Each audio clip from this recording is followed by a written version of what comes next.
Hello and welcome friends, स्वागत है आप सभी का YouTube channel masters in ethical hacking पे। तो दोस्तों, आज मैं जिस टूल के बारे में बताने वाला हूँ वो अपने आप में बहुत ज़बरदस्त है। इस टूल की खासियत और इस टूल के फीचर्स देख कर ना आप अपने आप में ये कहेंगे कि वास्तव में ही बहुत ज़बरदस्त ये टूल है, क्योंकि ये बहुत सारा जो काम है ऑटोमेटिकली खुद ही कर देता है। तो वन क्लिक यूजेस वाला ये टूल है। इसकी खासियतें क्या है ये मैं आपको बता देता हूँ। सारा कुछ हम प्रैक्टिकल करने वाले हैं, तो वीडियो को शुरू से एंड तक पूरा देखिएगा। सबसे पहले मैं आपको बता देता हूँ जिस टूल के बारे में हम बात कर रहे हैं, यहाँ पे ये टूल है CMSeek के नाम से, और इसका लिंक जो है वो आपको डिस्क्रिप्शन में मिल जाएगा। तो लास्ट वाले टूल की तरह अगर हम देखें तो ये सिर्फ ना कि सिर्फ कंटेंट मैनेजमेंट सिस्टम पे काम करेगा, बल्कि इन सब के साथ साथ इसके और भी बहुत सारे एक्स्ट्रा फीचर्स हैं। जैसे कि आप यहाँ पे देखेंगे ये वर्डप्रेस, जूमला, ड्रूपल जैसी वेबसाइट्स पे भी ये काम करेगा जो ड्रूपल से बनी हुई है, वर्डप्रेस या जूमला से बनी हुई है। इन सब के अलावा वर्डप्रेस के अंदर आप देख सकते हैं कि ये क्या क्या चीज़ें चेक करता है। ऐसे ही जूमला के अंदर आप देख सकते हैं कि किस किस फीचर्स पे ये काम करता है।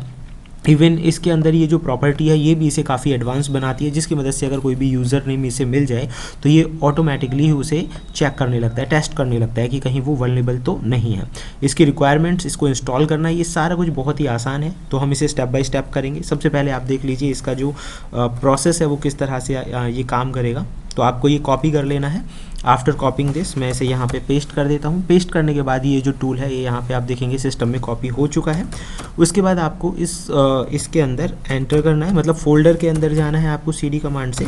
LS करेंगे आप यहाँ पे, और उसके बाद इसे इसकी जो रिक्वायरमेंट है वो आपको इंस्टॉल कर देनी है। सिंपल, मैं सारी चीज़ें आपको स्टेप बाय स्टेप बता रहा हूँ।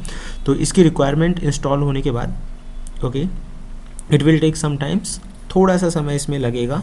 अगर आपके PC में इसकी रिक्वायरमेंट सेटिस्फाई नहीं है तो कोई रहता है तो उसकी भी एरर्स ही आपको शो कर देगा।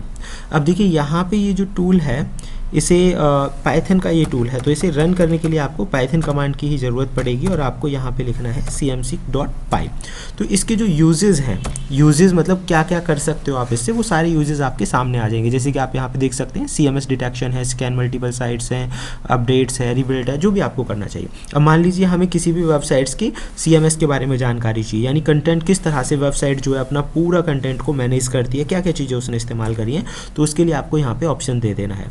फिर उस वेबसाइट का जो टारगेट URL है वो आपको यहाँ पे एंटर कर देना है। जैसे कि मैंने यहाँ पे एक वेबसाइट का जो टारगेट URL है वो टाइपिंग कर दिया है।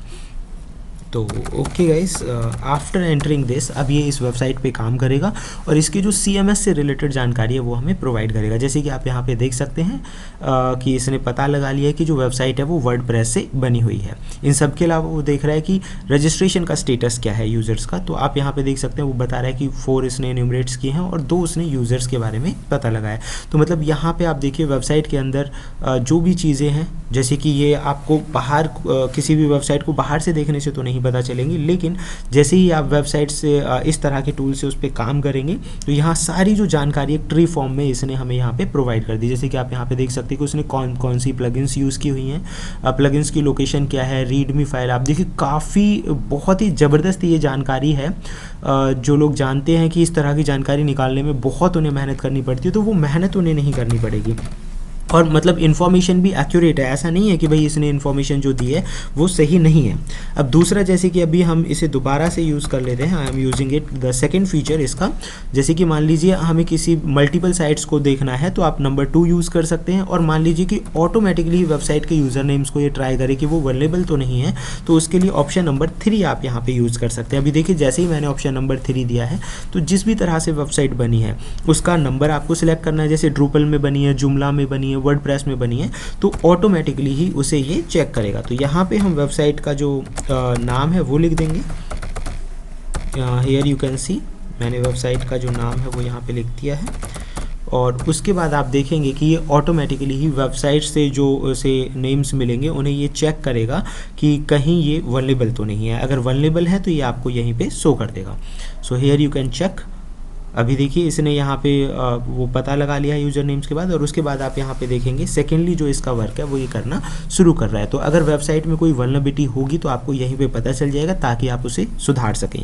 तो ये तरीका था, मतलब इसीलिए मुझे ये जो टूल है काफ़ी ज़बरदस्त लगा। और भी बहुत सारे फीचर्स हैं जो इसे काफ़ी एडवांस बनाते हैं। तो फिलहाल इस वीडियो में इतना ही। अगर आप चाहते हैं कि ऐसी ही बेहतरीन इन्फॉर्मेशन आपको लगातार मिलती रहे तो उसके लिए देखते रहिए YouTube channel masters in ethical hacking. Thank you friends, good bye.